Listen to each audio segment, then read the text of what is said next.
আসসালামু আলাইকুম রহমতুল্লাহ। আমেরিকার যে দ্বিচারিতা চেহারা সারা বিশ্বের কাছে উন্মোচিত হয়ে গেল। এখানে আর অবশিষ্ট নেই। পৃথিবীর সমস্ত মানুষ এটা এককভাবে স্বীকার করতে আর কোনো দ্বিধা নেই যে আমেরিকা একটা হচ্ছে হিপোক্রেসি রাষ্ট্র। তাদের মতবাদ হচ্ছে হিপোক্রেসি। দেখুন, ভেনেজুয়েলা একটা স্বাধীন সার্বভৌম রাষ্ট্র। সেই ভেনেজুয়েলার যে প্রেসিডেন্ট নিকোলাস মাদুরোকে যে কোন কায়দায়, কোন আইনে, কোন অধিকারে, কোন বলে তাকে এভাবে গ্রেপ্তার করে নিয়ে আসা হলো আমেরিকাতে।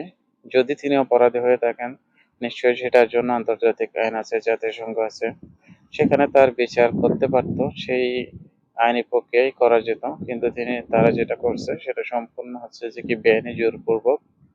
তাদের আচরণ আরেকটা মানে খুবই ইন্টারেস্টিং আচরণ। দেখেন, একদিকে গাজায় যে হত্যাযজ্ঞ চলতেছে, ইসরায়েল, সেই ইসরায়েলের প্রধানমন্ত্রীকে তারা রাজকীয় সম্বর্ধনা দিচ্ছে, রাজকীয় প্রোটেকশন দিচ্ছে, তার বিরুদ্ধে কোনো পদক্ষেপ নেই। কিন্তু অন্যদিকে তার ওই যে ভেনেজুয়েলার প্রেসিডেন্ট, তার বিরুদ্ধে মাদকের সাম্রাজ্যের একটা অভিযোগ আনা হচ্ছে। সেই অভিযোগের ভিত্তি করে তাকে একটা দেশের স্বাধীন সার্বভৌম রাষ্ট্রের সর্বোচ্চ ক্ষমতাধর, সর্বোচ্চ সম্মানিত ব্যক্তিকে এভাবে চোরের মতো করে, ডাকাতের মতো করে তুলে নিয়ে আসা হলো।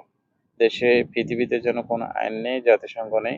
আর একটা খুব ইন্টারেস্টিং জিনিস দেখেন, এই বিষয়টি নিয়ে জাতিসংঘ এখন পর্যন্ত একটা বিবৃতি পর্যন্ত দেয়নি। কোনো নিন্দা, কোনো প্রতিবাদ, কোনো কিছু নেই। সারা বিশ্বের সকল মানুষ চুপ, কোনো প্রতিবাদ নেই কারো।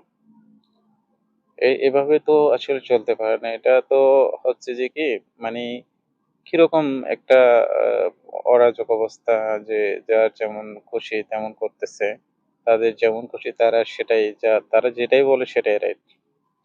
এভাবে আসলে চলতে পারে না। এটা আসলে সবার উচিত এই বিষয়টার প্রতিবাদ করা, বিশ্বকে জানানো। আপনার মতামত হয়তোবা যতদূর পর্যন্ত যে আপনার নীতিবান একজন মানুষ, আপনার আদর্শ আছে, আপনার নীতি আছে, সেই নীতি আদর্শের জায়গা থেকে আপনার কথা বলতে হবে, এটার প্রতিবাদ জানাতে হবে।